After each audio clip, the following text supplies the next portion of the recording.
மக்களே வணக்கம். நம்மளுடைய பள்ளி கல்வித்துறை அமைச்சர் திரு அன்பில் மகேஷ் பொய்யாமொழி சமீபத்தில் ஒரு நிகழ்ச்சியில் பேசும்போது சொன்னார், அரசாங்க பள்ளிகளில் படித்த 28 மாணவ மாணவியர் ஐஐடி மெட்ராஸில் சீட்டு கிடச்சி இப்போ படிச்சுட்டு இருக்காங்க அப்படின்னு சொன்னார்.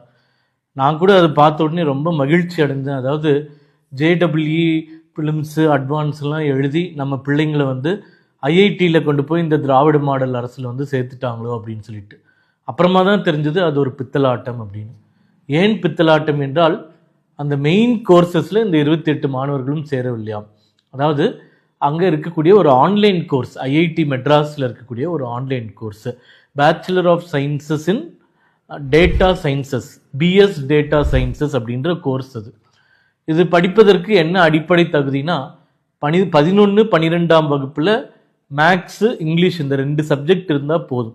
இப்போ என்ன பிரச்சனைனா, இந்த கோர்ஸில் சேர்ந்துருக்காங்க அப்படின்றத தெளிவாக சொல்லலாம். ஏனென்றால் இதில் சேர்ந்துருக்கிறது வாழ்த்து கூட ஒரு விஷயம் தான், நம்ம பாராட்டுற இல்லைன்னு சொல்லலாம். ஆனால் இந்த கோர்ஸுக்கான வேல்யூ என்ன இருக்குது?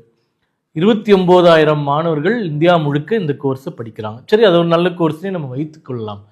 இந்த கோர்ஸ் எப்படி வந்தது அப்படின்றது பார்த்திங்கன்னா, நம்ம பாரத பிரதமர் திரு நரேந்திர மோடி அவர்கள் அமல்படுத்தி இருக்கக்கூடிய புது கல்விக் கொள்கையின் பால் வந்திருக்கக்கூடிய ஒரு கோர்ஸ்.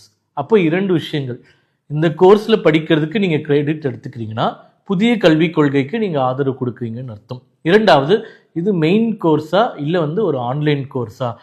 அப்போது ஐஐடியில் 28 மாணவர்கள் படிச்சுட்டாங்க அப்படின்னு ஒரு பள்ளி கல்வித்துறை அமைச்சர் இந்த ஈவே ராமசாமி யுனெஸ்கோ விருது வாங்கினாங்கன்னு ஒரு கதை கட்டினாங்க.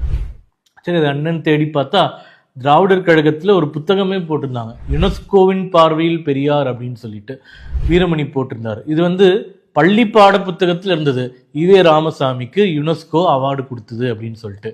அப்புறம் ஒரு 6-7 ஆண்டுகளுக்கு முன்னாடி அது என்னடா அவார்டுன்னு தேடி பார்த்தா, நாச்சியப்பன் பாத்திர கடை மாதிரி யுனெஸ்கோ மன்றம் அப்படின்னு இவங்களே ஒரு நிறுவனத்தை தமிழ்நாட்டில் பதிஞ்சு அவங்க ஈவே ராமசாமிக்கு அவார்டு கொடுத்ததை அங்கே இருக்கக்கூடிய சர்வதேச யுனெஸ்கோ அமைப்பு அப்படின்னு சொல்லிட்டு 50 ஆண்டுகளாக தமிழர்களை பித்தலாட்டம் செய்து ஏமாற்றிய திமுக அதே மாடலை, அந்த திராவிட மாடல் தான் பித்தலாட்ட மாடல், அதில் இது போன்ற அரசாங்க பள்ளி மாணவர்களை வைத்து ஒரு பொய்யை பரப்புகிறார்கள்.